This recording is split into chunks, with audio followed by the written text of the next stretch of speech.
This is partners in the process, 'cause we're built better together. Thank you for joining the podcast. You I bet. appreciate it very much. Thanks You for coming back. Last minute, too, because you didn't know if you wanted to come or not. Yeah, Yeah. very last minute. But, I was thinking to myself, when otherwise, just go, do it. And it's kind of, like we talked about, I love, helping, encouraging others. So Yeah. I've had so much of that along the way myself. So Yeah, and to be honest, we didn't in the very early stages. And so as I've networked in business, as I've got going, it's been nice to meet other people that are like-minded and other people that have went through the same struggles. It's like there was a whole network of people out there that existed that I didn't even know were as close to me as they actually were. And we were working parallel the whole time, and we're the same age. So it's like, while you're moving, I was moving. So why don't you tell us a little bit about when you got started in business, maybe not in your current business, but where was your first, we'll call it an addiction to like, hey, I want to be an entrepreneur. I want to do things for myself. It's hard to know when I was real young, but I know at least from about 12, 13 years old. My dad had a landscape business when I was about the year I was born. So back in the mid 80s, he was a school teacher, and it was easy to have a little summertime work. He just liked to tinker, always wanted to be a farmer. So playing in a garden, helping other people. I don't know if I'd really even call it a business so much, but he did a little bit of work, had business cards. But whenever I got 12, I was like 13, somewhere around in there. I thought, well, I'm just going to use those business cards and I'm going to have a landscape business. Same name? Same name. Yeah. So just use a card, Yeah. In our little neighborhood, it was private subdivision. So it was really easy to go around the neighborhood. Weekend homes were pretty prevalent there. And I was able to just start mowing grass. And that's what I kind of did. And it just kind of got hooked. And it wasn't so much of really the money part of it. It's interesting, but it's more of a game. Like, this is not hard. Yeah. Just got to talk to people. Sometimes it can be hard. It's intimidating if you're young. But the work was out there. So, and it just started from that. So I knew pretty well at an early age. By the time I was about 15, I already knew what I was going to do. So that was my path of being exactly what I'm able to do right now. So when you're thinking about, when I get out of high school, which path am I going to take? Where am I going to go? Am I going to go to college? Am I just going to go work for myself? And to speak about your dad's business, entrepreneurship takes all different kinds of forms. And so I see, we've talked about our parents, like my dad once upon a time owned this box business. So he worked a full-time job, and then after hours, they had a problem where it cost them a lot of money to dispose of all the cardboard. So what he did is, I don't know how he found the contacts, but he found these companies that were, if he broke those down and flattened them, counted them, stacked them on pallets with so much and wrapped them up, they would pay him. He would come in off the clock. He would go around the whole warehouse, collect all those. He would package them all up and sell them. And then he gave a percentage of the profits to the owners for letting him use his equipment and stuff. And they didn't have all the erroneous costs of disposing of the cardboard. Well, that was a business, but he never labeled it. He just did it. And then they started following books, and he had a little black book that he had all of his business in. And I mean, that went on for several years. He was able to do that. So that spirit was probably within my family too, but never like that. And I didn't have a dad that was running a landscaping business to some degree. And then I was just like, hey, I could do this too, So that does take all kinds of forms. It's just now we think of corporate America as being the business people, the entrepreneurs, but we know that small business is the backbone of the United States. It just is. Yeah, absolutely. So. Yeah. That's even how we got going. I mean, Dad had stopped that years before, and it's just something that just seemed easy. And I saw others doing it, around in town. And I thought, well, I don't even know why. Maybe it's a little bit of what my dad, the same thing. One always want to be a farmer. I wasn't a farm kid or anything like that, but I just thought that just seeing the difference, it was instant gratification because you could easily mow or trim or do a mulch bed and see the difference, and having people like excited about it, like that looks really good. Yeah. I don't know. I think that was the real kind of hook of just something so simple can make a little difference. And I knew that going through. So that's almost artistic to a degree. Yes. I mean, you get to put together something like an architect and design it, and then take their ideas and then implement it and give them that happiness that gives you happiness in return, right? 100%. Yeah. And you did our landscaping at our house, and our kids walked out there and they're like, it looks like a park out here because it's so beautiful. But you had the eye to see what bushes, what plants, what all we needed to do. And I mean, it's just made a huge difference. Layers, perspective. Yes. Like you're Yeah. like, from an aerial view, it Yes, looks like this. But if you go to the road, the way we place those, I mean, you'd come up the road and go, I see your house in this direction. We place things in a certain way. And this time of the year, these will be this color. And this time of the year, these will be this color. And so there really is a knack to that. Absolutely. Yeah, there is. And that's a little bit of a part of seeing that. And I always liked the design. I remember when I was a little boy, nap time, I think after Sesame Street comes Bob Ross. So 9 o'clock, in the morning, I'm watching him paint. Yeah. And I would just love watching that and getting the ideas and stuff that I cannot paint. I cannot draw whatsoever. But You see having that those idea colors and different things go together. seeing how it goes. Absolutely. And when you see something you like, that looks good. You don't really know, and you dissect it. Like, oh, it's the details. Yeah. Whether it's interior, anything that you see design-wise, you kind of know what looks good, but you're not really sure why that looks good. But Yeah. so putting those together, yeah, absolutely. Like on the outside, in your case, you had a beautiful home, but it seemed like just empty. But so the Right. little Yes. accent, Yes. the smallest thing, Yes. so it's Blank like canvas. a detail. Just blank canvas. Right. It's Yeah. like, what do you want to do? There's a bed out here. Put some rocks in it. What do you want? We need Yep. something out here. Some Yep. bushes or something Yep. I can't kill. You Yep. know. Yeah. Yep, it's contrast and height, textures of it, colors, of course, different things, and then just a few simple things like that can kind of make such a difference. So that's what I love, and I don't know if you can get that in any kind of industry as much as you can in the landscape industry. In one day, what you can do, just cleaning up a place, Yeah. a 30-year-old landscape that's been at a house forever, and just changing it, ripping this stuff out, Yeah. putting something new in, and just changing the whole look. It's one of the simplest, easiest, more affordable things that somebody can do to change the look of the outside of their house. For sure. Absolutely. The curb appeal, I don't think Yeah. people understand. I know everybody does when they go to sell it. We need curb appeal. But what about while you live there? What about when you show up to your house and you're looking at it? I know after it got landscaped, we'd pull up to ours and we're like, that is just gorgeous. You'd see the trees, we had the light pole out there, and the way it just was all set, especially in spring, you're just like, it does look like a park at night with the lights are all up and it's shining off all the little plants Yeah. and stuff. I mean, it looks really good. You But underestimate how important it is. for sure. know. It really is Yeah. for you and for other people when they show up at your house. I mean, that curb appeal, it's not just the dining room table for Christmas or Thanksgiving. The people on the inside, when they pull up to your house, they admire it from there too. And that landscaping plays a huge role in that. Yeah. So it's cool to be able to see that and be something that you were excited about at a pretty young age. So Yeah. Lowe's landscaping has been a thing for a very long time then. Yeah, absolutely. Yeah. So when I was that age, and kind of moving on with that, in line with in high school, I took every marketing class. I took ag only because you had to have ag science to do horticulture. So we had a greenhouse. I remember ag teacher loved it when we were planting in the greenhouse because I just made a game out of it. Everybody would be playing around and wanting to just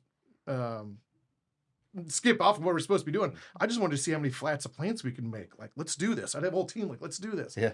But every marketing class, like we created business plans, like, and that's what I love doing. At like 16, that's what I was doing.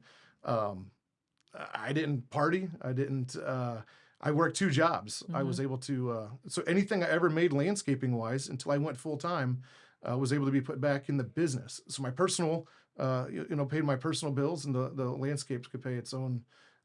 So yeah, I was able to, lucky enough when I was like a senior year, I was able to be an intern where I went to school half the day, and I was able to be, I had a friend whose dad owned an equipment dealership, and I'd always beg like, hey, I want to work there. I want to work there. I want to work there.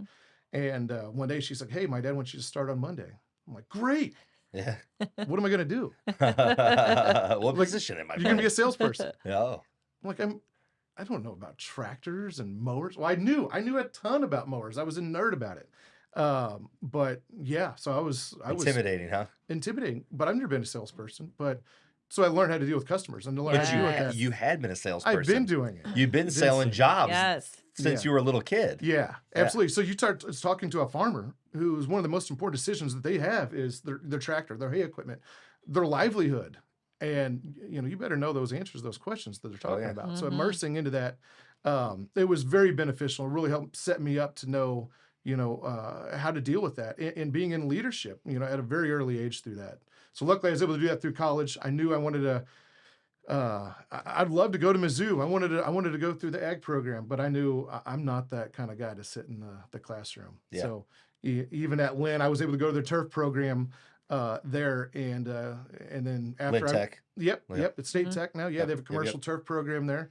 Loved it, hands on. Like it was very it was just cool. Other people that think the same way, because you're in high school, like I want to have a landscape Right. business. That's Mhm. doesn't really seem that interesting or that fun. Like everybody that's gonna go get a Well, the boring businesses are all the good ones. What people would consider as boring is really where people make money and do well because it's a service-based business. Everybody wants to sell something. I can make a lot of money if I just sell you something. Sell me a service and then perform that service well enough that I recommend you or ask you to come back yeah, over and over again. yeah, You know? yeah, yeah, absolutely. And yeah, from there I was able to get secure a contract doing a maintenance at a city. Handling all their grounds, so it was like 1 day's worth of work for my guys, and I thought, well, it How was many just me guys and did you another have at that point? just me and another part-time guy. And I thought, well, that's enough to go full-time. I already had a few Yeah. days worth of work anyway. So Mhm. at 21, that's when I incorporated into an LLC, and I was legit, and never looked back. So that's what I've been doing since. So you and that one guy, how long did that last for just the two of you? Oh, that was a while. Honestly, probably until an inner fire got burning in me whenever I found out we're having our first child. Ah, So it was kind of, rain days. I'll wait till a rain day to do invoicing. This is kind of I was passionate, but it wasn't just a different kind of passion. Yeah. So Mhm. it seemed to just, ignite, and nothing has been the same since. So that was at least probably 6 years of just doing the same old. If we had a few rain days in a row, I wasn't working on the business. I was going to the bar. ah, I would skimp out on the easy things to do, and Yeah. it took me a while to realize, looking around one day, none of these people work.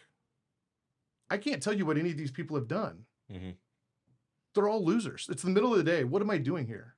Did you grow up in the same town that I did? Did you grow up in Bourbon? I grew up in Cuba. You grew up Born in and Cuba. raised Cuba. Yeah. So I mean, these small communities, people like us are fairly far and few between. You know what I mean? Yeah. You just don't see a lot of people climb out of that mentality. So the people that we're immersed in all the time when we're trying to do big things are the same people that are always dragging you back. Like you said, you go to the bar, you hang out, if you want to go party or you have buddies that are like, hey, it's just one night, we're gonna go back roading or whatever. You don't realize the consequences of that when you're trying to do big things, you're trying to stay on path, like how that can sidetrack you so easy. Absolutely. And that can just tear your entrepreneur spirit right out of you if you're not careful. Absolutely. It's one bad mistake, and now you've just flushed all that away. All that work you put in gets flushed away for a DUI or something crazy like that. Yeah, So, whole lives are changed. Stupid instance, and you're defined by that one moment. Nobody looks at the other side of it. right. Absolutely. It's with the moment of that failure. So I realized that, and I look like I don't even know these people otherwise. They say excited to see you whenever you might be there, but after that, like I don't even know these people. Mhm. And you start looking at like, what am I really doing? And around that same time, it was before my daughter was born, but I kind of realized, what am I doing?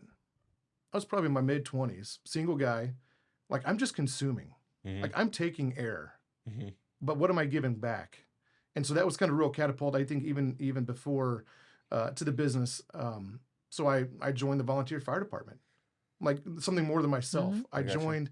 got involved with stuff. The Lions Club. I want to be in the president of the Lions Club. Joined the chamber, president of the chamber. Nice. I'm in our state green industry association. Being involved with that. I'm on the board there.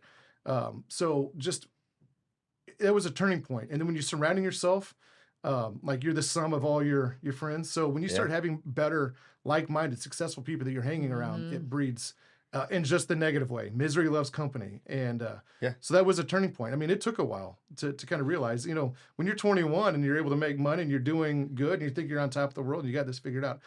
I had no clue. I mean, I was doing great, doing fantastic, but really like internally, like no, because if I didn't have that, I would still probably be the same, one-man band. And that's fine. Yeah. That's what some people want to do. Oh, sure. Right. There's nothing wrong with Yeah. So they say there's stages of business, and so the first stage is being a business owner, okay? And the business owner is the guy just like you or I. I drove a truck. You were the landscape guy. Then the entrepreneur hires people to take some of those tasks over. Now he's still in that business. He's still in it, either a percentage or quite a bit still, but he's got people doing the day-to-day tasks for the most part. He's either oversight, but what he's doing is he's using his time now, leveraging that with other people to perform tasks to make him more income aside from what he could have just produced by himself. And then the next level from that is building empires. And that's where you're taking the money that you're making from your entrepreneurship and you're using that money to make you more money. Now that leap from that center, that second to that third one, that's where a lot of people never make it. They don't ever go there. Once they get to the entrepreneurship and they got guys working for them, they got a good business going. They go to the office every day. They make those decisions. They're hands on with everything, but they're not the guy actually making all the widgets or cutting the grass Yeah. or driving the truck. Yeah. That's where most people are comfortable. Even the one guy that makes, $500,000 a year mowing grass is happy to do that and plowing snow or something in the wintertime. He's happy doing that too. And that's like you said, it's perfectly fine. But when you want to get into that 1%, like the best of the best of the best, you have to graduate from every one of those classes. Mm-hmm. And understanding, like you said, from the towns we've come from, there's not a lot of people to learn from. There wasn't huge people around to look at and go, I want to talk to that guy and he can show me the path to make it there. Yeah. And there's a handful of guys we can probably think of that have done big things in our surrounding towns. And I don't know that I've ever had a conversation with any of them. Oh. Now, I've watched them from afar, but I don't know the intricacies of how they got to where they're at, where their money came from, how they Mhm. made their money, their grind, or whatever. I just knew, much like you, that there was something inside me that wanted more than what everybody else around me had and was doing. I just wanted more for myself. I wanted a legacy, Yeah. So that's the path that we've been on. And I know that's the path you've taken too. You're climbing. Yeah. Yeah. And I think ultimately to me, it's not even really about the label of success or financial. Those are perks. It's nice, but I think around that time, probably when I was in my mid-20s, I heard it at a funeral that, if you even think, you think of down the road when you pass, you're going to see a headstone. Mm-hmm. It's say Bobby, you have your name, date of birth, and whatever that date is, but there's a dash, and that defines everything that you did, who you are, like at your core, what you left this earth with. Yep. Like your kids, like their legacy, like who you are. Like remember those stories. Dad would have always had this, or he would have always said this. Like those things, they don't remember like that. You took them, that trip or this, that. It's those things and like who you were. But that'll carry on for like generations. And what did you do? What was the difference? Because I don't think we were, God didn't put us here just to be placed, just to be consumers. Like we should be giving more than what we've take. Yeah. And if we Absolutely. would just help our own family and just our own friends, our own network, if we Yeah. help each other be Oh, a little yeah. better, Right. where our world would be. But instead, everyone wants to break each other down over small things or petty things. Yeah. But there's just more to it, and that's where it was just kind of a turning point for me. It's just beyond myself, Yeah. and that's to get to that higher level. That's to me, it's a little bit out of that comfort zone. It's always on the edge of this teeter totter Yeah. of financial and the risk. Like it's always that way. It's always been that way. But I couldn't imagine, especially at our age, Yeah. I shouldn't be at that comfort level right now. That'd be different if I was 60 years old. Right. To find a little comfort level, not doing something risky. Yeah.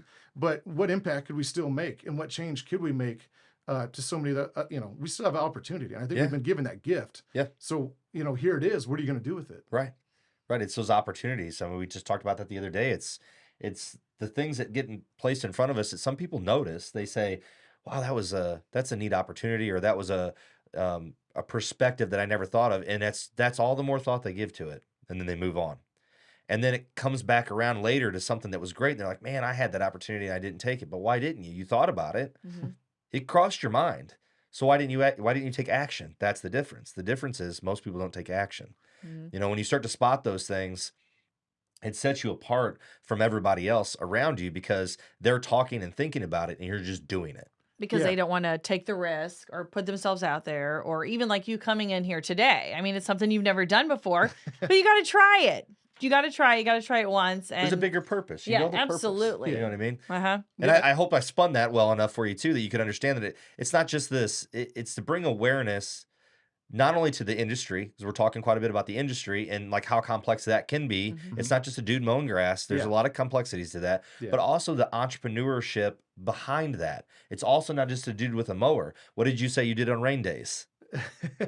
Yeah. With The us last now, thing that you wanted to do, Yeah. but you have to do invoicing. Right. There's a whole backside to this too. You got to make the money, then you have to invoice the money and make sure you get the money in and pay the bills. Yeah. So Yeah. And that's where I lacked so much. That was the first thing I did, is find somebody in the office that can handle those things that I did not.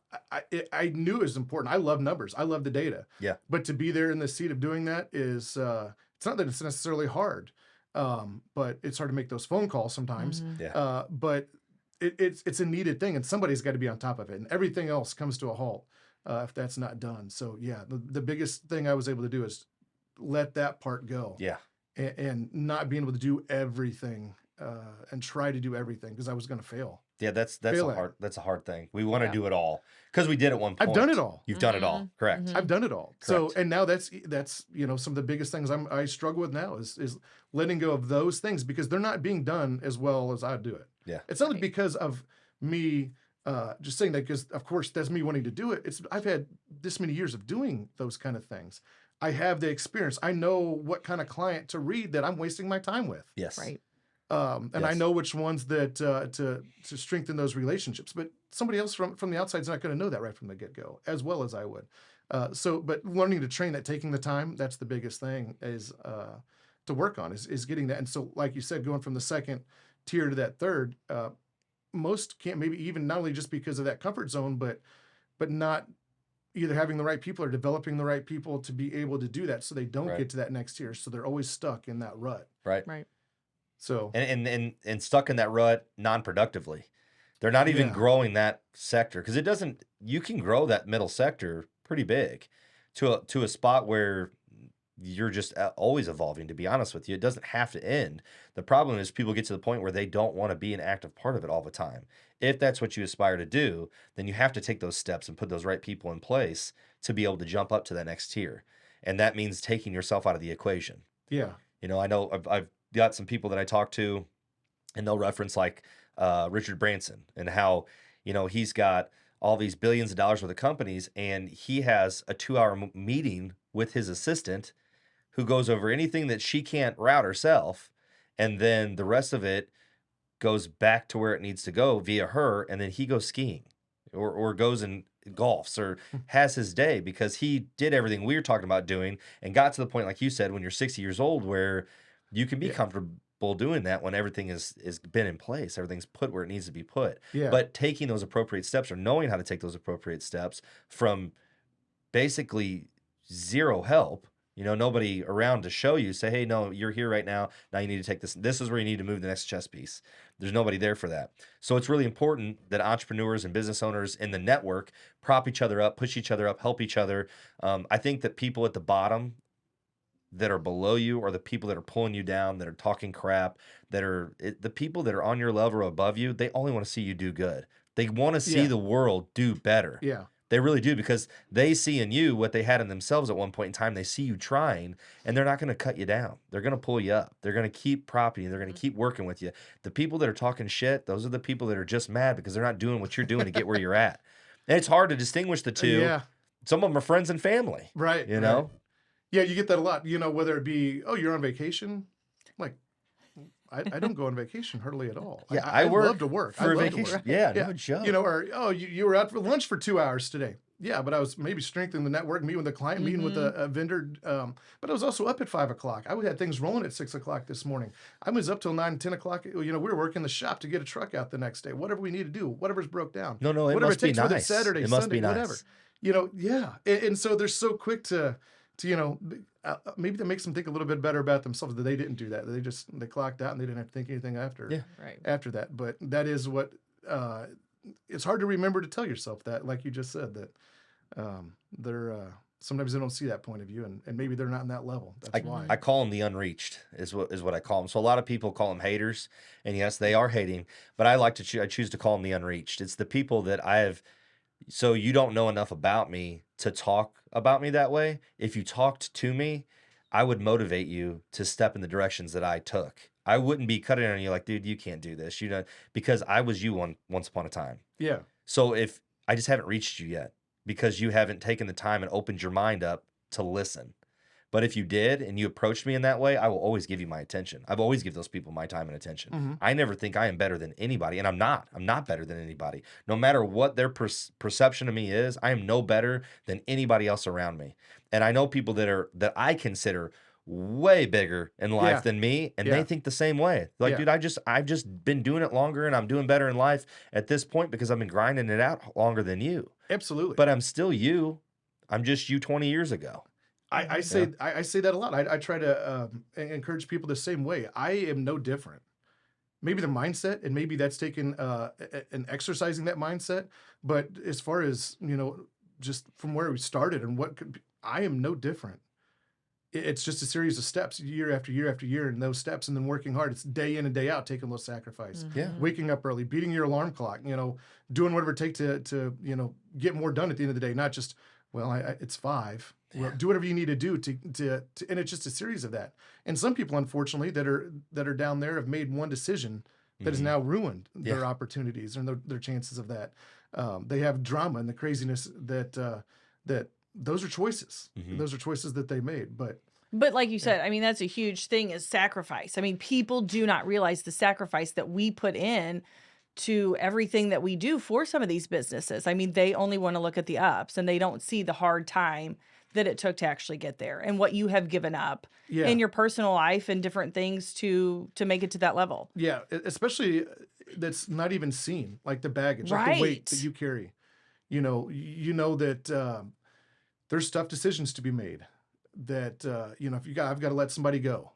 I'm wearing that on my shoulders for so long. Days leading up to it, if it's something that I know that it's getting to that point, what have you. It's those that you don't see, and those are interactions that you have with your kids when you're a little shorter. Yes. It's when you have with your spouse, Yes. it's a little shorter. Yes. And those things that are so tough to see. Obviously the other part, but that's the hard part about this journey that we take.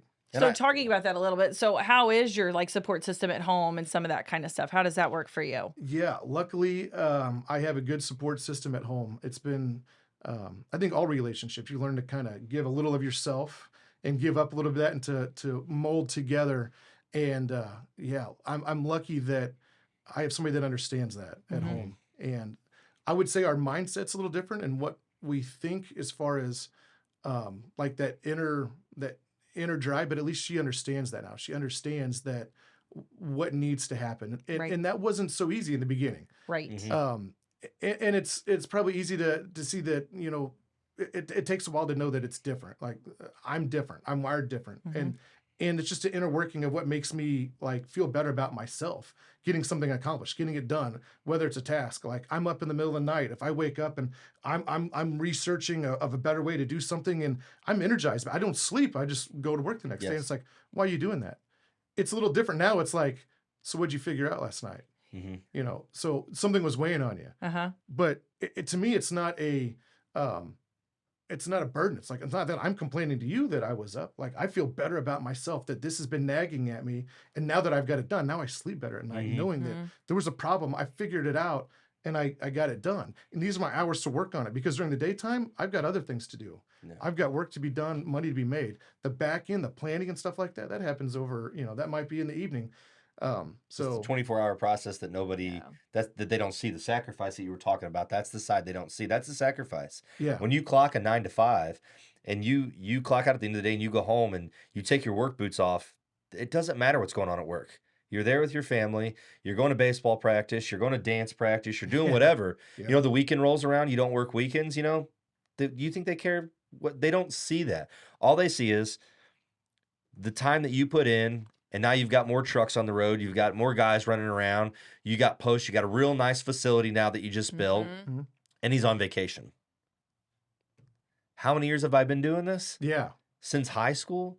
And that support system. You said you guys been together like 13 years? Okay. So the people that you were 13 years ago aren't the same people that you were today individually either. So how has that been for you guys growing in business together? Like you said, her perspective on things can be a little different than yours. So how has that helped, hindered, or grew you guys together, or pulled you closer together, or you can see where it drove wedges? Yeah, I can see that we've gotten closer. Even we had our first daughter, Addison. That was she's 11 now, 11 and a half. And our whole world was changed, because before we were having fun. We were the dating stage. And then it was like, oh, this is real life. We didn't think we could either one have kids. We really weren't worried about it. We thought about adoption. We thought, those kind of things. And then, there's a different plan in store for us. And it was like, oh wow, this is real life. So, well, let's get married. Well, let's get married because we should. That's what people are telling us we should do, or what's good for us. Like, let's take care of this kid. Like she has no job. I'm very new to this. I have one part-time employee. fancy wedding doesn't make sense right now. Sure. And so those were those stages as we grew. Like, well, let's take care of what needs to be taken care of, and then things went better and better as they do. And there was there was struggles, but we grew so much together. I could say we're more in love now than we were before. We're better understanding of who we are and actually what makes us tick, and that drive that I have. Like understanding that drive, that drives me is not something you could see in those early stages. And who would blame me when you've got a blamer, when a part-time employee, Yeah. when, you got free time and what are you doing with your free time? So that was a bigger thing. And again, that blessing of having a daughter was a blessing, and everything had changed. She told me a few weeks ago she had a boyfriend. And Oh, no. oh my goodness. You're like, she'd how been- old are you? How old are you? Yes, Yeah. I know. Yeah. I know. Look how So time terrible. just flies by, And it does. I remember being in a work truck, single cab work truck. I would have my employee there during the day, all dusty and nasty and Yes. grass clippings, but I'd have a car seat there. So whenever we're done, I get the car seat and have to go go somewhere, doctor's appointments or whatever we needed to do. But you shouldn't have your kid in a baby seat in the front of a truck. That was our work truck. That was Gosh, the when we vehicle were that growing up, had. we sat on the center console. Like I'm not that old, but I'm old enough to remember sitting in my dad's Oldsmobile on the center console, or the back seat that faced backwards. There's Yes. a bench Oh, yeah, seat yeah. that looked out the back window. Yeah. We had one of those, Yeah. and I sat in that. And we just bounced around back there and played with our He-Man Yeah. toys, and we didn't think nothing of it. I But mean, we lived in a different later, world. that's something that she will remember, though, like getting to be in Dad's truck and getting to be in his Always. work truck and getting to be with him. Yeah, there's those sacrifices. I remember I went to collect money from a customer one time, and it was at 6 o'clock at night, 7 o'clock at night. That's when they could meet me. Well, I have her. I've gone to SMS. I mean, they're there, and all the kids have grown up with that. But when she came to tell me this, I said, she's so sorry, and I didn't, whatever. And I said, you don't need to be sorry. It's a natural thing to want to have a boyfriend, whatever. But I want you to know that you changed my life. You have changed who I am, and I will never be the same. So when you have a boyfriend or he wants to, come talk to me, know that, that's going to carry some heavy weight. And hopefully I've shown you a good example of what a man should be like. And so don't ever change yourself or who you are or what you're thinking to adapt for somebody to like you or to be what they think. I don't want her to be a follower. Right. Yes. And so I found out later on she told him that she didn't need a boyfriend anymore. I said, "Why'd you say that?" She said, "Well, because you told me I didn't need one." I'm like, I don't know if she's lying to me or not. That's the first time she's listened to me. But I don't know that I'm it made mad. me- I just- it made me proud. Yes. And I guess it really took hold. And it wasn't a horrible thing. Yeah, I get it. It's natural. But a part of that, and it's just something I never want to take for granted. But you're teaching her that she can be strong on her own, and you don't have to have somebody else validate you. You're good enough as you are. Absolutely. I struggle with that all the time. And when I was in middle school, after 5th grade, I went to Owensville in 6th grade. So that time period that she's in, but I wasn't a good person. I was the new kid getting made fun of. You're a new kid. My mom's a teacher. How often I would hear every day, "Hey, there's your mom." Yeah. Okay, yeah, she works here. But I'd get that all the time. It's so annoying. But at that age, it took probably 4 or 5 years. 5 years so I even felt comfortable. I hated the first 3 years that my parents made me go there. Eventually, it kind of clicked of like, I see why. The difference, the community. Owensville was always known for being a very good school. Very Right. tight knit. Yeah. I mean, the people really care. You go to football games and you see, I tell people all the time, you see dads that show like, Matt's dad. Well, Matt graduated 10 years ago. They still go to the football games. Once you're, that and the part of that, it's just the community, and that's just what they did. Yep. And it took a while to really feel a part of that, but I wasn't so good. I was getting made fun of, so I'd make fun of somebody else. You have the easy targets, and I hate it. I hate it to this day. How I would treat the other easy targets just to get by, just to make, Right. and being a people pleaser. Yeah. And so even going through that, being a salesperson, being a people pleaser, there's a difference in doing that and doing, making a sale and just trying to be shady. And I never wanted to be that kind of way. But So that's kind of evolved, big time for me. So that's why I want her to, if someone's being made fun of or reach out to somebody. When there's a new person, all my kids know, the new kid, you need to go over there and you need to talk to them. You need to know who, to get to know them, get to know their name, get to know who their parents are. Those smallest little things, 'cause that made a huge impact on me, because I went months without anybody even talking to me. Wow. So, It's sixth tough. grade, I went from being in the clique and, my group of friends to being changed at that. And so, but that was a separation. And I probably wouldn't, that's also defined who I am, though. That's different. When everybody else is going to parties at 15, 16, 17, my mom drove me to school. It's a 30-minute drive. So I don't have a license. Well, I'm not going to go to the party. I'm not going to a Friday party. She's not going to drive me up there to go to a party somewhere that parents don't know about anyway. So that was just something that just never really clicked for me. So it just kept me separate of that and actually kept me focused. So when I had a high school job sweeping floors at an auto body shop, so a couple hours a night on weekends, Saturdays, that's what we do. But in the meantime, after that, I had mowers that had lights on them. I'd mow grass till 9, 10 o'clock at night. I'd work Saturdays. I'd work Sundays. That's what I was able to do. But if I wanted a little spending money, and my parents made me from the get-go before I had a license, I'd pay my insurance. I'd pay for the car, my first car. My first car was totaled before, and so it was a rebuilt car for, it was a lot cheaper. But those were those things. That's what I could afford. And that's how I was able to really progress. It was all just a little bit at a time. So fast forwarding to where you're at today, how large is your operation today?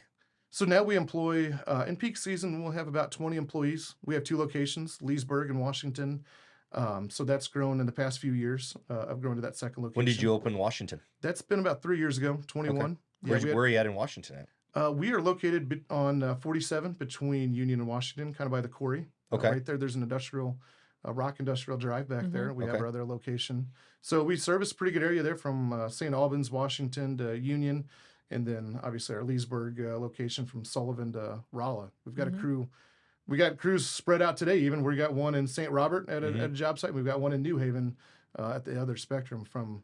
So you're doing landscaping. You do grass mowing. What's the spectrum of things that you guys cover for services for people? Design, landscape design, construction, and maintenance. So designing that project, meeting with people, formulating what's going to be the best. Every customer is different. There's no cookie cutter to that. So having that difference. So we install it, whether it's retaining walls, patios, doing minor excavation, dirt work, finished grade, hydro seeding, sodding, landscape lighting, irrigation.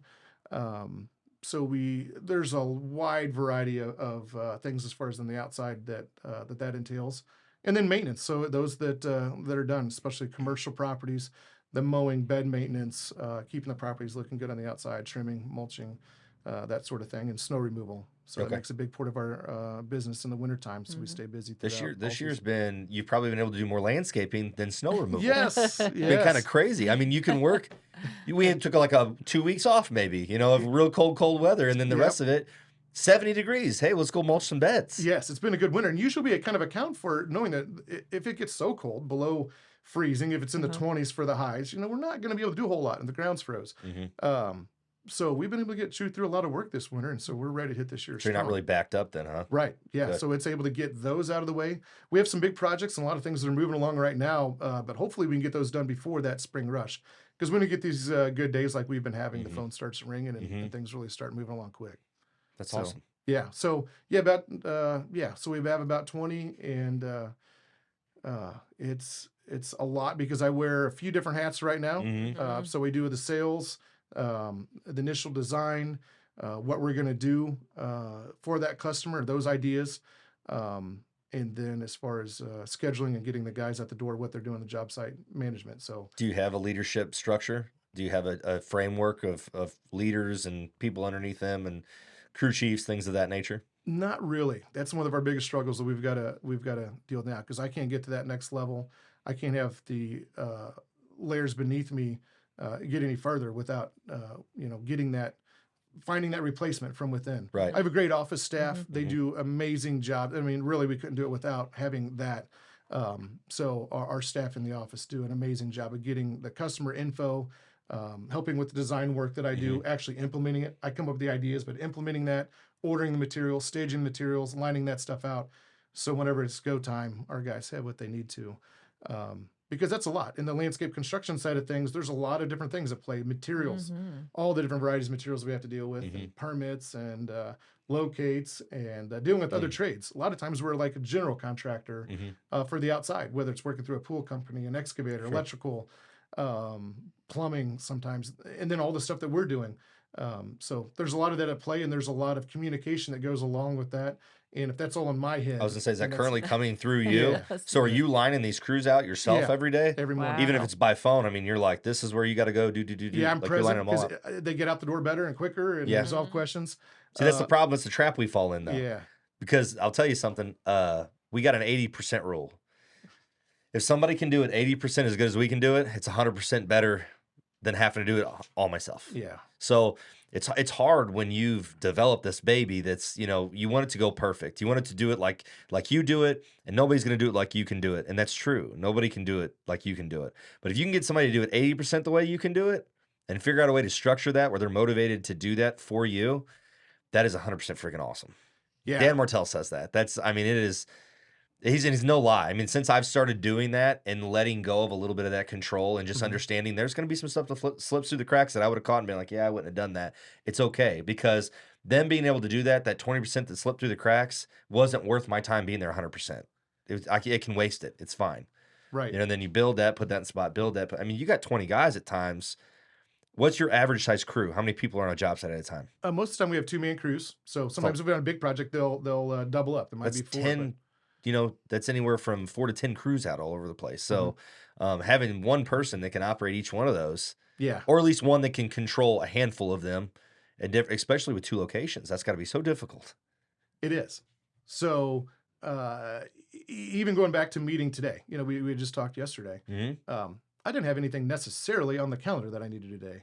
Oh, but the morning comes around. Morning comes, there's always something, and trying to get that out the door to get here on time and trying to make that commitment. Yeah. But it's that reluctancy of like, there's always all these things to do. There's these things that pop up, but they can handle themselves, get things lined up the right way, prevent the preventable. I always say to my Yes. people, but get Control that out of the way so I controllables. can do these things that this is what I love to do. I love to network, and I hopefully encourage and help other people, because I've had Yes. so many along the way that have been able to do that to me. And you said like that that middle tier, some people don't want the help. They don't reach out for it. I mean, how many are, they call it more like technicians. I started as a landscaper, not as a business owner. And so learning that side of things is much harder to dealing with people Absolutely. and disappointment and accountability and knowing financials and all those that are at play. It's really easy to sit on a lawnmower and cut stripes and straight lines and do those kind of things. But and I've done it all. Yeah. But if I'm out there doing that, I'm not progressing further. And to your point, if being out there to direct every crew what there need to be done and all the things that pop up, or if something breaks down, or what are we going to do, that's not going to let me get to the next level. So that's one of the biggest goals that I have this year, is just getting that in So that's a place. 2024 goal Absolutely. there. Yeah. Absolutely. That's That's the the goal for next the season. step. Next step, huh? Yeah, and a life balance of I love the business. I love being a part of it, but I don't, that weight that carries of the decisions and so many of those things that have to be through me is an hourglass. And I'm the biggest holdback of this company. Sure. Right. When it's coming down to me Yep. and I'm failing, I'm not giving it the attention that it needs. If there's a problem that arises or question, it's the easiest, sometimes the quickest answer, maybe not be the best researched answer. That I need to lead from above, and you can't steer the ship when you're in the boiler room making it happen. Right. So Right. that's what I've It's a got. great analogy, actually. Yeah. And that's true. You can't even see the road ahead of You you or the can't. water ahead of you when you're in the boiler room. Right. You can't see it at all. And that's what my employees are dealing with. That they're seeing. Here's an issue. What should we do about it? The truck's broke down. Like, well, I'm going to call a shop. Or we got a flat tire. I'm going to call a tire shop. Yeah. You can do that. Yeah. Who do You we know what it usually go needs. to? Yes. Yeah. Yes. You're seeing it. Right. I'm going to call you back and say, what tire size is it? You know what I'm saying? So I'm sure you deal with those As same things. soon as I moved some of that responsibility, the next step was not being hard on those people if they made a decision that was different than the one that I would have made. Because the problem is they'll do something because I told them to make that decision. And then I'm like, oh, well, I would have done it like da da da da. I have to catch myself and be like, you know what? He's like, with that, I'm like, that's perfectly fine. That works good. And on the backside, I'm thinking, dude, I would have went with the tire that was $150 cheaper. Yeah. I would have tried to get a core on the cap. Like I would Yes. have went through all these different things that they didn't do. And then they might then open that dialogue and be like, well, so was that good? I'm like, yeah, that was great, man. Maybe next time you might just ask them if maybe they'll give you like a quart. Oh, I didn't think about that. I kept it. I'm like, yeah, it ain't gonna be any good for us. Like we had to replace Yeah. it because that's so then they grow. Instead of snapping and being like, man, you screwed that all up, and he's going, well, then screw it. I'm not gonna make that decision Yeah. for you then. So handing that control over and backing off, and we've had this with other businesses that we've started. It's giving that control to other people so that they can just do them, and that also means allowing them to fail, which is gonna fail you. And it was preventable at times. At times, I could have been like, I know if I just would have kept my foot down over there, I could have controlled that situation, but I had to allow it to mess up.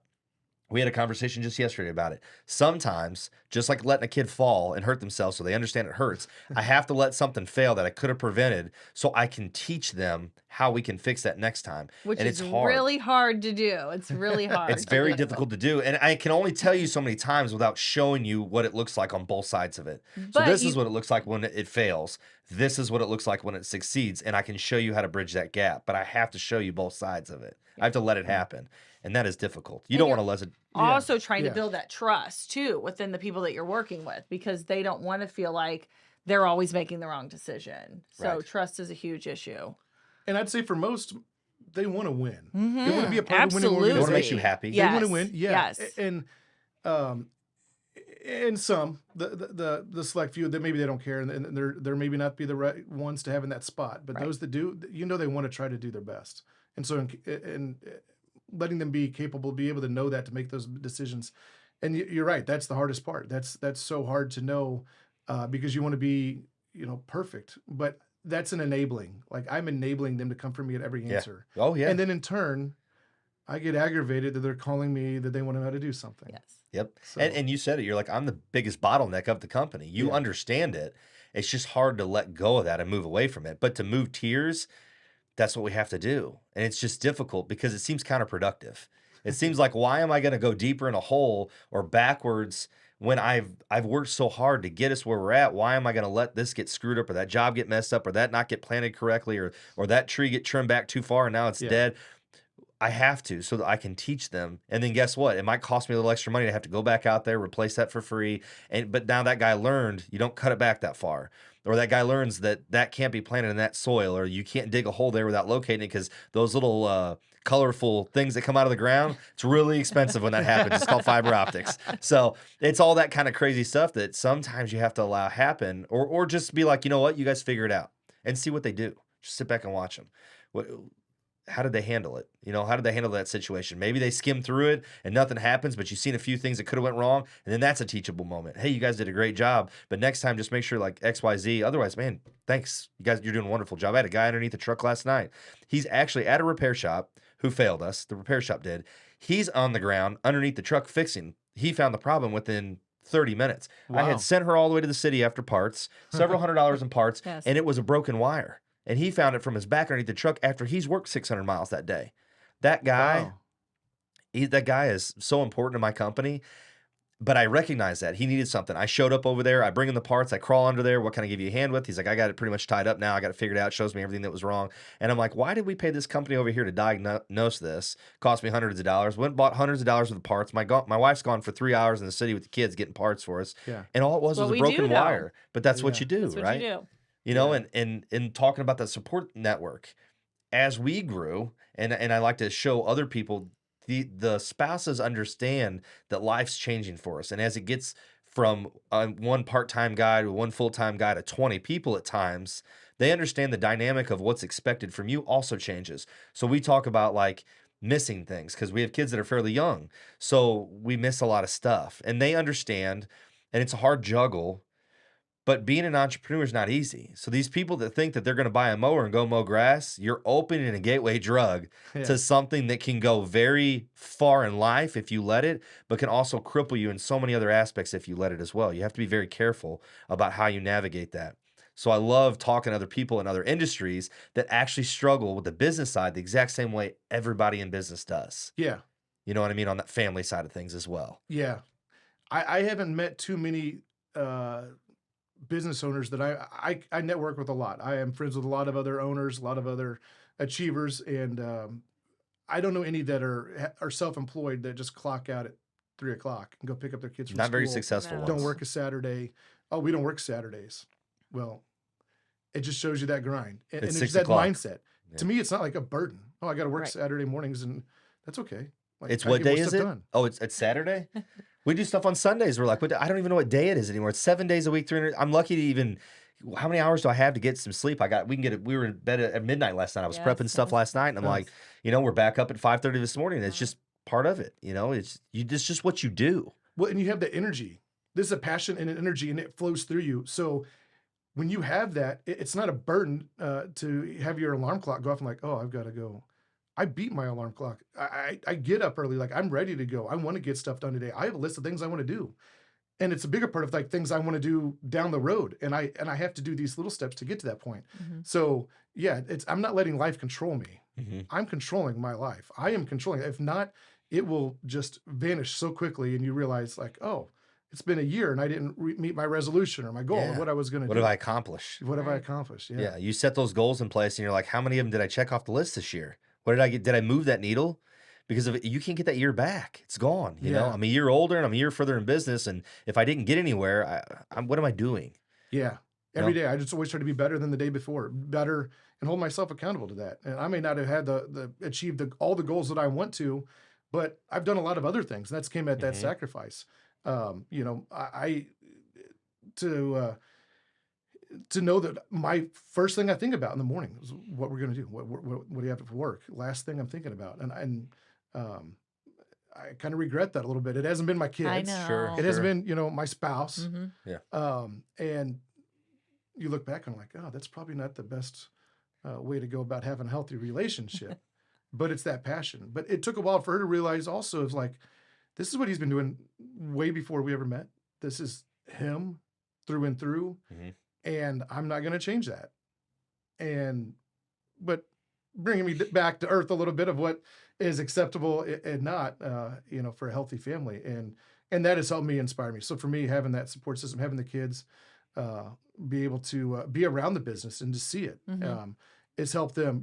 My oldest, I say from the young age, people say, well, she talks very well, or Mhm. she talks to adults because she's used to me talk to other people. Mhm. Whether I run into somebody in the grocery store and I'll spend 10 minutes talking about something or being involved in something, or we're volunteering, doing something. She's right there. She sees that. This is what we do. Mhm. There's been some times we get a fire call and it's like, this is pretty bad. I need you to hang out at the firehouse. So you guys just hang out here on Mhm. your own. We'll be back when I get back. Right. Those are some of the decisions that may not be the best thing to do, but when it's a bigger calling, like my brothers are going out there and I'm capable, and Yeah. I'm here. Like, what am I going to do to help them out? But they're just around that, and they've been around that, and hopefully that'll lead them to be some strong leaders. It does when they get more so older. than I think we understand, because Yeah. I think about that with my parents and the things that I learned from them that they weren't actually purposely teaching me, but I picked it up and I took it into my adult life. And so I look at those nuggets that I feel like I'm dropping for my kids as well. And I'm like, or it helps us recognize when we are going in the wrong direction with things sometimes. When I'm like, hey, this is a call. I know this is them calling out that we are ignoring them in a way that we shouldn't be ignoring them, or that they're not being validated, or that we're not spending enough time with them or attention, or, something that we've done in the past 2 years we talk about is we spent more time with each other. Mhm. It was always about the kids and the family. If it Yeah. wasn't work and business, it was the family as a whole. But what we forget is once they all grow up and leave the house, it's me and you. And if we do all the time with the kids and the rest of the time with the business, so 50-50 there, we don't know who each other are anymore. Yeah. We don't know each other. So we made it a point to go, if we want to do this together, if we want to build business together, if we want to build this family together, we have to keep our relationship very strong.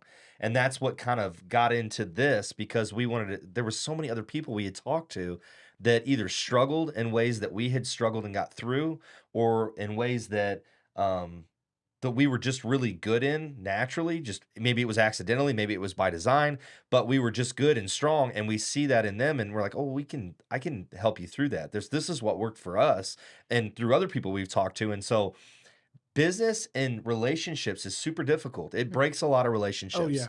Money is a fight for most. Yep. And as you know, when you are growing business and you're trying to make moves, money can be thin because you're reinvesting it in yourself, in your business, in your people. I just heard somebody talking about yesterday about how many times have you seen what your paycheck can be after you paid your guys? You paid everybody, and then you look and see what's left. How much can I even take? Yeah. Because how much has got to stay here for the business, and that's a real struggle. And so then we look at it and go, there's going to be a day when I pay everybody, I can pay myself whatever, and I never even have to look at my bank account. But it isn't about the money. It's about just doing what's right. And that just comes, you know what I mean? So, but the money was never a purpose. Like you said earlier, the money is wonderful. That's why we were in business, is to do our own thing. But I love helping people, and I love navigating, helping them navigate through this life that I've spent, the better part of 15 years navigating myself, and all ups and downs together with her. She was right there propping me up, right there with the ideas, right there with the help on the backside. I'm like, it's time for you to come to the front with me and show everybody what you've been doing on the back the whole time, because it's important for them to see on the front side. And so the spouses in all of this, they kind of go unrecognized. It's always us. Lowe's Landscaping is Yeah. you. You know what I Yeah. mean? They don't, and no matter, like you said earlier, how they nervously can't deal with knowing that there's not a ton of money there, or what the or that somebody wrecked a truck, or Yeah. that we've got a big bill coming up that needs to be, like, we got this job that went sideways, or we have this one that we have to close out, we have to get invoiced, we have a payment that's 60 days late that we really need that money to come in. Whatever that story might be, those struggles is not the glamorous stuff people see on Instagram and Facebook. Yeah. That's the real life. Right. That's the way. That's the struggles guys done for decades to get on top, but they just don't quit. They just keep doing that struggle with that end goal in mind, with that vision. Like, where do I want to be at the end of 2024? You've already set that out for yourself. This is what I've grown to. This is what I want by the end of the year. And once you achieve that, how many doors that'll open for you. Yeah. How much time that will free up for you. Yeah. How much more networking, and you're right, getting in rooms with the right people and being around all those people, it elevates you. It's infectious. Yeah. That energy just rubs off on you. You're like, Yeah. oh man, let's go. Yeah. It just is. It's like, this guy's got it. He understands it. He figured it out. Yeah. He feels the same way I do. But when that energy is caged around all this negativity and nonsense and small town BS, and you start to then look around and you go, I don't even want to live here anymore. Like, what am I living here for? I don't, I want to be around these other people that I'm attracted to that are doing bigger shit than me, or doing stuff like me. Like, I need to be around that, because that's the energy I want. What is with all these people down here that are, oh, poor pitiful me, and I can't get ahead in life and shit. Get out of your own way. Shut up and just do it. Figure it out, right? Just figure it out. So it's a struggle, but I mean, it's awesome to talk to other people in other industries that have the same struggle, and that growth, opportunity, and potential, and seeing what your vision is. I mean, that vision for the end of the year that you want to, what does Lowe's Landscaping look like in 5 years from now to you? Yeah, so that's ultimately, I want to have that goal. To me, I have that as a timeline, that I want to be able to not be a part of the decisions every day, that the company can run doing what it's doing on its own. I can insert myself if I want to, need to be a part of it, but a bigger thing. I want to be able to coach and help others. I want to be able to be involved with more things civically, and it's a responsibility. I think it's a duty. And again, it's not about the money; it's about the impact. Like, what am I doing as an impact? How am I making the world a little better? And I'm very passionate about that. And the organizations that I volunteer with, I spend a lot of time, and our family spends a lot of time helping those organizations. That I think that's a duty. I think that's a bigger picture, and that's a means that I could be able to do that, and be able to. To me, that's the next level, is being able to help others in other trades, and I love doing it. I've helped coach. And helped other businesses get started, and helped see them through it. And it's easy. And it's easy to tell them what they should be doing It from the is. outside. From the outside, It yes. Like, yes. yeah, you should be doing that, or change your marketing, do this, do that. But some things seem so easy. But it is fun. It is so Right. fun, and it's fun to see somebody else on fire Oh, with that energy. And when Passion. you were talking about others with energy, you can kind of tell when you're in a room, or you go to a party, like, you see everybody's kind of circling around that. People like that energy, and they don't even know what it is. Right. But the people that live a better life, that have a better mindset, that are in a good zone, they're not worried about those little petty things. Mm-hmm. And I've heard it said, simple people talk about others. The saying that the ones that get ahead aren't worried about that small thing. They're worried about more processes and systems Right. and what you're doing, Absolutely. like mindset. Yes. Because you surround yourself with that. Like I listen to good podcasts, listen to good motivational speeches, listening to things that bring positivity, that build yourself. Don't listen to the radio and listen to talk radio and listen to how bad the world is. That was a big thing that I had to bring myself away from. I love the news. I love to know what's going on. I listened to 97.1 entirely too much for Yes. too long. And then it got to where it was just like, or Frisella. I love Andy Frisella. Yeah. But there came a time where everything was like doom and gloom, and that positivity that he drove all the time, which is always there. And it's just the reality. I get it's the reality of what's going on. You cannot bury your head in the sand. Right. I know it's there. I just don't want to engulf myself in it every single day. I cannot wake up every morning and light myself on fire and walk through the day just burning. Right. You know what I Right. mean? I need that positivity. I Yeah. need that light. I need that good thing to constantly be going after, because there's enough negative stuff in this world that I don't need to feed into that. Yeah. I need to help bring the light. Yeah. You know? And you can't change that. What's happening in the world? There's nothing. I can make my difference. Yes. Right. Let's And make your difference. I can change. Like I always tell her, it says it in the Bible. I can't fix everything, but I can fix what's in front of me. So what's put in front of me, I can take care of that. And so sometimes I just singularly focus on that. Or there was a guy that was talking about a book he had read. It was a goofy sounding book, but basically, it was this horse or something walking through the woods, and he's like, "Hey, I can't see where I'm going." And the guy he's walking with is like, "Can you see the ground in front of you?" And he said, "Yeah." He said, "Just take that step. Just take that one step right there. And then when you take that step, the next step's clear. And you just keep doing that one step at a time. And then all of a sudden everything clears and it becomes more clear. But people stop because they're like, I just can't go anywhere I can't see." Right. So they just stop, and they lose in business. It fails. Or that one failure was the fog. And so they never get out of the fog. They Yes. just stop, Yes. And I failed a lot. We've tried so many different things that Yes. didn't go well. Yeah. That was just a tank. When I first started, I was just at a lot that just had equipment stored outside, and we had a major theft. It could have just ruined our whole business. They just basically took my business from me, equipment and trucks, and it was devastating. So we built had a building in town, and I thought, man, this is all we're ever going to need. And in doing so, I realized that I thought that we needed to have all these plants, all these products, all these garden products, that's what people are going to want. So I stocked out all this inventory of all that. Well, nobody came to buy it. So real quickly, instead of realizing that maybe this isn't what people want, I'm just doing that because I thought that's what they would want. That's me thinking that they want these retail products. Well, they're not going to go out of their way to come seek me for the retail. The reason I got this way was from service. I distracted myself from the retail. So realized when I built our new office out there in Leesburg off the interstate, I don't need the retail. I need a space to work on our trucks that are coming in, equipment. I need an area for more materials out there.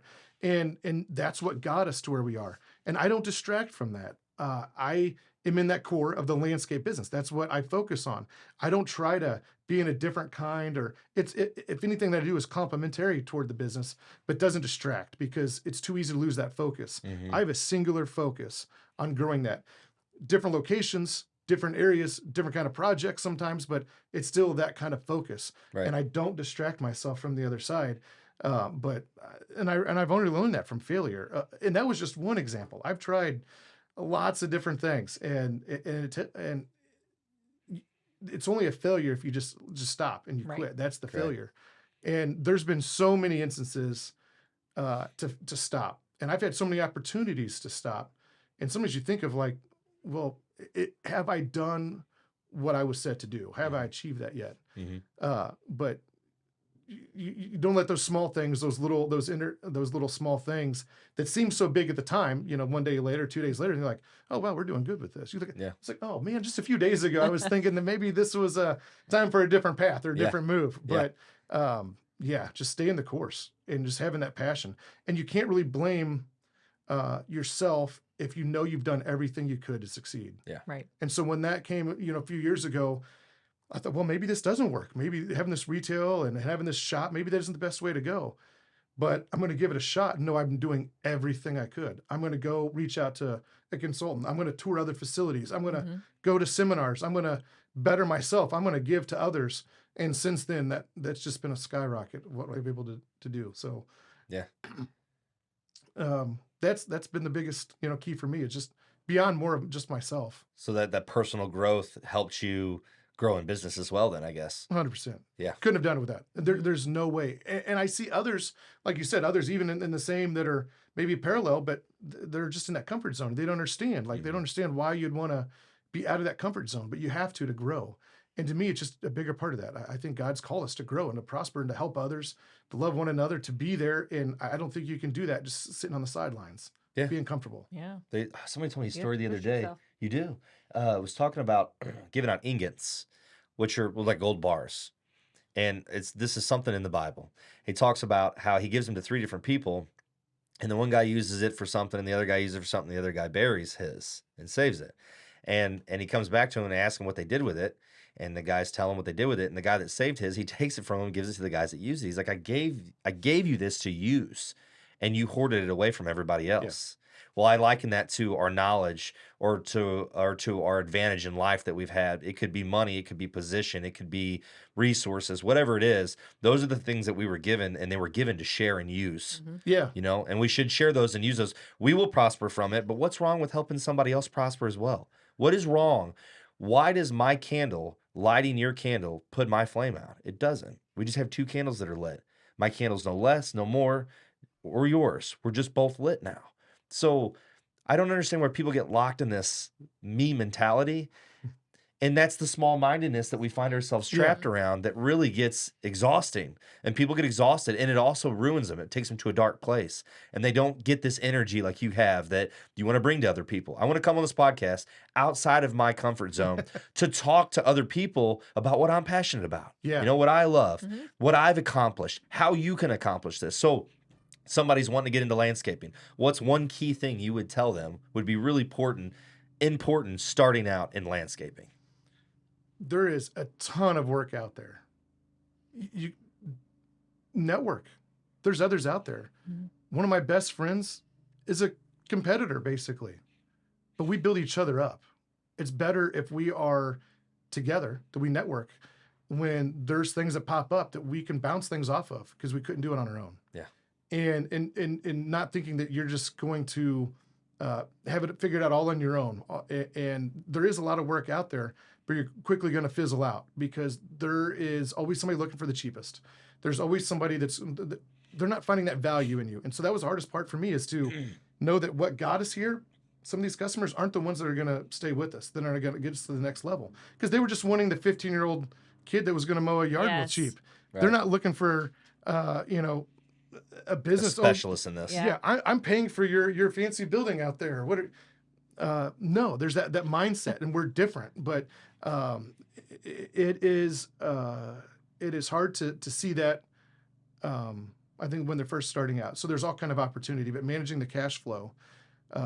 Most businesses I hear fail because it's not that they don't have customers; they just can't manage their cash flow. So I sacrificed for years. Like I told you, the old work truck. That's what had my. I don't think I never had a nice vehicle till a few years ago when I finally bought my first truck for myself. Yeah. Before that, I had a $4,000 vehicle that I was trying to give estimates in, and I'm thinking, well, maybe people are thinking, oh, this thing looks like a little hoopty. Maybe this doesn't. And that's maybe I can't trust this company here. But that's the investment in business that, as an Yes. entrepreneur, people don't understand that. When I say invest in myself, the nice vehicle's nice. It's the perception to my client that I'm trying to attract. Yeah. If I show up, they don't know what my bank account looks like. They know what's sitting in front of their building right now, giving them an estimate. Yeah. This guy takes himself seriously, because who the hell's going to take you seriously if you don't look like you take yourself seriously? Yeah. Right? Yeah. But it takes a while to get that cash flow to It be able takes us to do it. invest that. And I see Absolutely. they start out and they're going to buy new trucks, new mowers. I see those that have a new fancy lifted truck, and it's got chrome and stuff all over it, and it's you're a one-man band, and you've got that in your truck. That's not making you money. Yeah. It is a tool, but But those maybe they tools spent make you 80 money. grand. You could have spent 60 grand and had a nice new truck, Yeah. not just one that was lifted and all the fancy Right. crap. Yeah. Now they look at it like a calling card, but practicality wise, you could have took that other 20 grand and bought new equipment, hired more people, poured into them, had another crew, bought another truck. Absolutely. There's things you could have done there. That's how, and really the way I've grown in my mindset. There's most employees don't really see that what I have now compared to what it was and to what it was before, and even not really that long ago. Yeah. And I never spend things on myself. I never really worried about that because I would put everything into the business, and that's how it's been able to grow. Everything has been able to be put in that. That's how I'm in this position, at least now. And I don't feel like I'm on top of anything yet, but We're always growing. it's always growing. But Yes. it's just amazing to what it was like before. But I have employees that made more money than I did. I don't care. Yeah. If they're able to do what I need for this to grow, I don't have to make the most in this. I don't have to have a new vehicle. I'd rather have the truck that they're driving, that they're not burning time because they're broke down waiting on a tow truck. Mhm. Yeah. That they're lucky to get to the job because that truck's on the road every day. I want the best truck that they can get out there. Yeah. So that's to me is just putting everything back to it, everything, and being all in. I love listening to Eric Thomas. So if you heard, he has he ET. talks about if you want to succeed as bad as you want to breathe. When that's all you think about. You consume yourself. It is everything about you. There's going to be no limit. Yeah. But if you don't, every minute of every waking day, try to be better, try to improve, try to be better, whether it's at your skill, finding people, finding the right people to help you, whatever it is to get better. You're going to be at that limited spot. And you may be busy, you may be really busy, but it doesn't mean you're making money. Right. It doesn't mean you're getting ahead. Right. You're making wages. You're just You're working busy. really hard. Denzel did that speech, and he said, "Don't confuse movement with progress, because you can move in place. You can be on a treadmill. Yeah. You know what I mean? So just because you're moving doesn't mean you're making progress. Do stuff that's productive, that's progressive. Don't do stuff that's just spinning your wheels. Yeah. We work hard. It's crazy. It's a crazy schedule, the weather conditions, but it ought to have a reward. Otherwise, we don't need to go do all that and go through all that stress and go broke or not make any money. It goes We all the can way do back that by to- not working. You're on vacation? Well, how many years have I been doing this? Yeah, I think I earned a vacation. If I want to take 3 or 4 of them this year, but I've even had people be like, "Well, we're out here busting our rear end, and you're driving a nice car, or you live in this, or doing that." I'm like, you didn't see me when it was just me in a Yeah. truck driving for 2 hours a day, sleeping in the single cab of the truck, or maybe one of the cars I had on the car hauler that had gas in it that I could turn the heat on because the heat wasn't working in my truck, and it was 3 degrees outside, and I was sleeping behind a gas station, in the middle of freaking nowhere. They don't see all that, and I don't need them to. That's Right. perfectly fine. Yeah. You either understand the vision, you're either here on board or you're not, and they don't understand that 15-year in the process. You know what I mean? And how I still feel like I got 25 more in me. Yeah. You know what I mean? Like we're just getting started. Yeah. They're like 15 years and you're just getting started. You haven't made it. I'm like, made what? If you think you made it somewhere, Right. wrong mindset. Right. You never make it. That's the whole hitch to this giddy up. You never make it. Yeah. You're always moving. And if you're not, then you're stagnant, you're comfortable, and that's a dangerous place to be. Because the next spot is downhill. If you're at the plateau, the only spot there is downhill. Right. Right? Yeah. So I'd rather be on that uphill swing. And yeah, they don't see that. Same way after doing snow removal, being up for 3 days straight. Like, how do you do it? How do you not, I didn't see my family for a few days. Somebody complains that, the heat's not working very well in the truck. Well, I've drove a truck that has no heat in it. I'm looking out the side door Yeah. because the windshield's frosted up, and I'm scraping it with my hand going down the side of the road because I'm just trying to get the job done. Yep. My feet are wet. They're cold. There's all these reasons. They have all these examples, but they don't see. But when you've got that passion, it's not like I was a burden. Just like doing that, you just have to do whatever it had to be. If I've got to be the one up, 3 days later, let the guys go home and sleep. I'll be the one in the truck finishing the rest of this. Yeah, I did that on Christmas. Right there, I did Yep. those videos and stuff. I want to show people, hey, I do still drive a truck. I know how to drive Yeah. one, and I'm out here on Christmas Eve doing it while everybody else is off. Right. And that was after I delivered bonuses and turkeys and everything else to people. I'm like, you guys, I appreciate you all year long for everything you guys do. My clients needed this. That's really not your burden. That's mine. I'll take Yeah. care of this today. My family understands. They get me the other 90% of the time. Yeah. If they have to sacrifice me on the one day that they really wouldn't want me to, they understood that they got the other 90. So it's fine. It's They good they get have it. that mindset. They It's the realize support. it. Yeah. They get it. Even the Yeah. kids. All right, Dad, you going to work? All right, we'll see you later.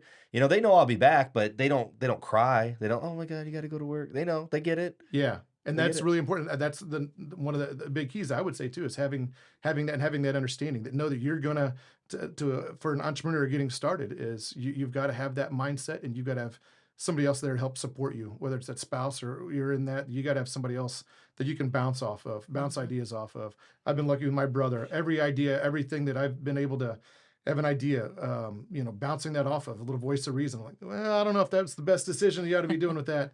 Or anything, and you got to have that, and that's really unsung too, because being able to his mindset is totally different than mine. Yeah. He can fix and create anything. I'm not that creative with being able to figure out the problem, but he can just get it done. And those are those things that, part of our success is being able to have someone like that, having a brother that's got your back. Yeah. And that's you can't do it alone.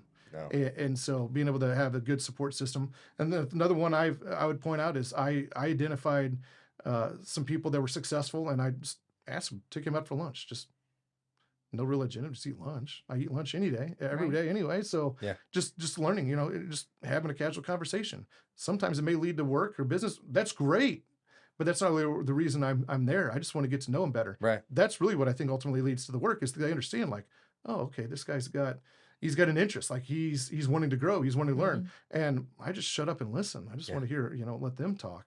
And that's really been able to help a lot of different mindsets with different business owners, some that are retired and have sold their businesses and done really well for themselves, to even those that are just starting out. Like, how could I help you? Small little thing, like I said, go to lunch anyway, just take it out, and learn a little bit. Small little things that could be done, and that's one of the big things that helped us, is just being able to have so many of those resources. And they're all out there. Everything's on your phone. You gotta, there's info, there's stuff out there. Yeah. There's so many of those resources, so take advantage of it. Well, man, I really appreciate it. I think we could go on for hours. This is how it goes. This is why I told you, It does. so Yeah. I got to shut her down at some point. So Yep. I want to say thank you so much, Lowes Landscaping. If you guys are in need of anything landscape related, mowing related, design, like he said, lighting, you work with a lot of pool companies and stuff that are, is part of a subcontractor for them. Look them up, give them a call, and really appreciate you coming on the podcast. Thank you so much. Like Absolutely. I said, very much. Thank Love you. talking to like-minded people. So thank you very much. Thank you. Thank you guys. This is